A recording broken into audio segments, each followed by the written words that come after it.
बात कश्मीर की, जहां एक बार फिर एक टारगेटेड किलिंग का अटेम्प्ट हुआ और कल के रोज वहां पर एक कश्मीरी पंडित पुलवामा में जो कि एक दवा की दुकान चलाते थे, उनको गोली मारी गई है। और ऐसे ही कल के रोज ही 6 लोगों पर, जो कि या तो वहां के रहने वाले कश्मीरी हिंदू थे या फिर बाहर घाटी से बाहर के राज्यों से आए हुए लोग थे, उनको मारने की कोशिश की गई और हत्या करने की कोशिश की गई।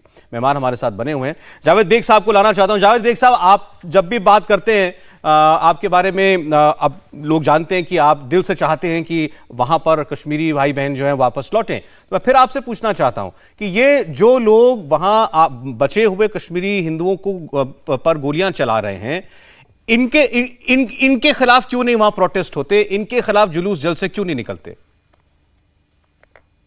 बिल्कुल सौरव, आपने सही बताया। देखिए, सिर्फ अफसोस करने से, दुख बड़े दो शब्द कहने से चीजें नहीं बदलेगी यहाँ पे। हालांकि मुझे अफसोस हो रहा है, एक तो इन भाइयों पे जिन पे अभी हमले हुए, जिनमें कश्मीर का एक भाई है और बाहर से आए हुए मजदूर जो हमारे कश्मीरी लोगों के खिदमत में आए थे, उन पे हमला हुआ। लेकिन मुझे ज्यादा अफसोस उन लोगों पे हो रहा है जो कश्मीरी नाम लेकर, मुसलमान नाम लेकर हकीकत आज भी नहीं बता रहे। और भी दुख मुझे उन सियासी जमातों पे, सियासी लीडरान साहिबान पे हो रहा है जो 30 साल से कश्मीरियों बिला मजहब व मिल्लत कश्मीरियों पे अपनी सियासत चला रहे हैं। देखिए, एक बात तो वाजिया है, एक तबका कश्मीर में है जो हिंदुओं से नफरत करता है। सारे मुसलमान नहीं ऐसे हैं, लेकिन एक तबका कश्मीर में है जिनका माइंडसेट हिंदुओं को, हिंदुइज्म को बहुत नफरत करते हैं, हिंदू फोबिया उनको है। लेकिन यही तक बात खत्म नहीं होती। वो सिर्फ हिंदुओं को नफरत नहीं करते हैं, बल्कि यही तबका कश्मीर के शियों को भी नफरत करते हैं। कश्मीर के हिंदुओं को या बाहर के हिंदुओं को अगर वो काफिर कहते हैं, कश्मीरी शियों को वो डबल काफिर कहते हैं। यही तबका कश्मीर में रह रहे गुज्जर, बकरवाल और गुज्जर पहाड़ी भाइयों को अपने बराबर मुसलमान नहीं समझते हैं। यही वो तबका है जो कश्मीर में रह रहे लोअर कास्ट के मुसलमान, जिनमें हांजी आते हैं या बाकी जो लोअर कास्ट के मुसलमान हैं, उन्हें अपने बराबर नहीं समझते हैं। यह तबका खुद को प्यूरिटन इस्लाम फॉलो करने वाला तबका समझता है। यह वही तबका है जिस तबके ने 90 में कश्मीरी पंडितों को टारगेट बनाया। तो फिर एक बार जावेद बेग आप खुलकर बता दीजिए, क्योंकि फिर इस पर बहस होती रह जाती है। कल जिन लोगों ने बाल कृष्ण नाम के 32 साल के दवा की दुकान चलाने वाले आदमी को पुलवामा में गोली मारी, वो इस्लामी जिहादी था ना? उनको सिर्फ और सिर्फ उनके मजहब की वजह से उन पे अटैक हुआ। जो 4 और बाहर से आए हुए हमारे दोस्त, हमारे भाई यहां पे काम कर रहे थे, उनकी मजहब की वजह से उन पर अटैक हुआ। लेकिन एक और चीज हमें समझना चाहिए, जो पिछले 1 महीने से 10 कश्मीरी मुसलमान मारे गए, वो सिर्फ और सिर्फ इस गर्ज से मारे गए, वो मुसलमान थे इस वजह से नहीं मारे गए। वो इसलिए मारे गए क्योंकि वो रेडिकल नहीं थे, वो कहीं ना कहीं हमदर्द थे मुल्क। अब जरा अब जो बात आपने कही है, जब मैं कह रहा था तो ये मानने के लिए तैयार नहीं थे। एक बार जरा जावेद बेग की बात का जवाब सलमान निजामी दे, बताइए। मेरे साथ यहाँ मेरा एक दोस्त सलमान निजामी साहब भी है। जी हाँ। इनको आप कहीं दिल पे हाथ रख के परवरदिगार की कसम इनको दे दीजिए। इनसे पूछिए, क्या वो तबका कश्मीर में या पूरे जम्मू कश्मीर में नहीं है? एक मिनट जावेद, एक मिनट, ठीक, मैं उन्हीं से बात कर रहा हूं। बोलिए सलमान जी, बोलिए सलमान निजामी, बोलिए। नहीं, मैंने एक मिनट, उन्होंने कहा बाल कृष्ण भट्ट को उसका धर्म देखकर मारा, बाकी लोग जो बाहर से आए थे कारोबार करने के लिए या मजदूरी करने के लिए, उनको धर्म देखकर मारा गया। जो मुसलमान मारे गए वो धर्म की वजह से नहीं मारे गए। मैंने पहले भी कहा, जो अभी बेग साहब ने कहा, मैंने पहले भी कहा, बार बार कह रहा हूं, मैं एक तबका है वहां, मैं डिनाई नहीं कर रहा हूं। मैं कह रहा हूं आपको कि हर सोसाइटी में कुछ ऐसे पेड़ होते हैं नफरत फैलाने वाले, जो नहीं चाहते कि सोसाइटीज यूनाइट हों, हिंदू, मुसलमान, सिख, ईसाई आपस में इकट्ठे रहें। साहब, इसकी वजाहत करें आप, वो तबका कौन है? क्या वो हमारी सोसाइटी का एक हिस्सा नहीं है?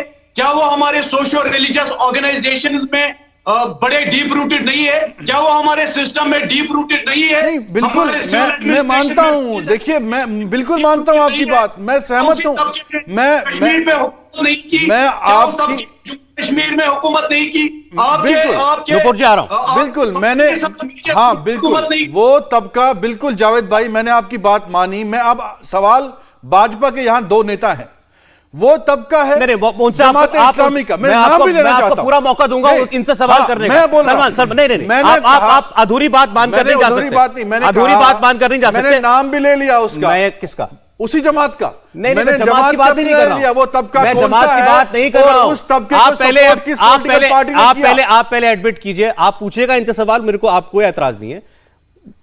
जावेद बेग ने खुलकर कहा कि मक्खनलाल बिंद्रू हो या कल बालकृष्ण भट्ट, इनको हिंदू होने की वजह से गोली मारी। मैं तो आप पहले नहीं, आप इंकार कर रहे थे। कहा ना, मैं आपको यही बात समझाने की बात कर रहा हूं कि जो प्रो इंडियन है और जो 90s में भी किसी की पलट गए साहब, मैं वही कह रहा हूं आपको कि अगर यहां हिंदू है, सिख है, मुसलमान है, किलिंग तो सबकी हो रही है ना। फिर आप वही बात यार, आपको क्या, वो बीजेपी की है, आपको जिम्मेदारी तो इन पे आयद होती है जो ना। हर किसी को सच दिख रहा है उसको कबूल करने में क्या दिक्कत है? किसी ने ये कहा, आज तक किसी ने ये कहा आपसे कि वहां अगर मुसलमान मारा गया तो वो गलत नहीं था। एक बात कांग्रेस जो है लाशों के ऊपर मेरी बात तो कंप्लीट होने दीजिए। मैं तो कह रहा हूं कि आपने कहा एक तबका है, अब आप मुझे भाजपा के दो नेताओं की यहां बैठे हैं, ये जवाब दें मुझे, क्या वो तबका जो कश्मीर का जमात इस्लामी है उसको पीडीपी सपोर्ट नहीं कर रही थी? और पीडीपी के साथ सरकार किसने बनाई? बीजेपी ने। जवाब ले लेता हूं, 3 साल आप उसके साथ जवाब ले लेता हूं। बोलिए नुपुर जी, पहले नुपुर जी फिर निर्मल जी, बोलिए नुपुर जी। देखिए, सबसे पहले ये कहा गया कि कुछ सियासी राजनीतिक दल हैं जो कश्मीरी पंडितों को उनका इंसाफ नहीं दिला पाए। काश ये सही पर्सपेक्टिव में याद किया होता। आज ये बोला जा रहा है कि पूरी गलती भारतीय जनता पार्टी की है। चलिए थोड़ा इतिहास जानते हैं। ये कश्मीर के ऊपर धारा 370 वाली तलवार किसकी देन है? पंडित जवाहरलाल नेहरू। हटा दी आपने तो क्या हुआ वहां? बताइए, आज किलिंग नहीं हो रही है, आतंकवाद खत्म हुआ। सलमान, ये तरीका नहीं है। बोलिए। अगर आपकी जानकारी कम है तो इसका मतलब ये नहीं आप दूसरे के ऊपर बोल के उसकी आपकी जानकारी मुझसे ज्यादा नहीं हो सकती, मैं कश्मीर से हूं। तरीका नहीं है ये। ठीक है सलमान, ये तरीका नहीं। और ये पूरा बोले कोई इनके ऊपर नहीं बोला। धारा 370 की तलवार किसने लटकाई? पंडित नेहरू ने, कांग्रेस पार्टी ने। उसके बाद जम्मू कश्मीर जो हमारा आंदरूनिक मामला है भैया, उसका अंतरराष्ट्रीयकरण किसने करा? पंडित जवाहरलाल नेहरू, कांग्रेस ने। किसकी सरकार पावर में थी जब अनंतनाग के दंगे से बढ़कर 1985-86 के अंदर ये दंगे बढ़कर कश्मीरी हिंदू पंडितों को टारगेट किया गया? कांग्रेस पार्टी। किसकी सरकार थी भैया जम्मू कश्मीर के अंदर? कांग्रेस पार्टी की समर्थन से एनसी की। भैया कौन गुलशाह को लेके आया था जम्मू कश्मीर के अंदर? इंदिरा गांधी। गुलशाह ने क्या कहा था? याद है आपको कि इस्लाम खतरे में है। अरे भैया, जम्मू के अंदर सेक्रेटेरिएट के अंदर आपने मंदिर के अंदर आपने मस्जिद बनाने की परमिशन दे दी, और जब प्रोटेस्ट हुआ तो हिंदुओं को काटना शुरू कर दिया। और यहाँ बैठ के बड़बोलापन कहते हैं कि हमने हिंदू कश्मीर को नहीं मारा। मंदिर अब मैं एक और बात प्लीज मुझे बोलने दीजिए। 10 सेकंड आप जवाब दीजिए। 10 सेकंड। जम्मू की सिविल सेक्रेटरी में मंदिर है, सलमान एक मस्जिद नहीं है। परमिशन दी थी गुलशाह ने। थोड़ा इतिहास पता होता तो यहाँ पे आप ये सब नहीं कहते। और सौरभ, 1995 में नेशनल ह्यूमन राइट्स कमीशन के अंदर ये याचिका दर्ज करके किसने कहा कि भैया कश्मीरी पंडित मार के नहीं निकाले गए, अपनी मर्जी से गए? अरे चलिए ठीक है, मेरा एक सवाल, छुट्टियां बना रहे थे, ये किसने किया? अरे तुमने तो यासिन मलिक के साथ हाथ मिलाया, प्राइम मिनिस्टर ऑफिस में उसको इनविटेशन दिया। नुपुर जी प्लीज, एक सेकंड, एक सेकंड, नहीं आपकी बात आ गई। अब एक सवाल सुनिए, अब एक सवाल सुनिए। इंडिया टीवी हर वक्त हर जगह डाउनलोड करने के लिए सर्च करें India TV news Google play store या ऐप स्टोर पर।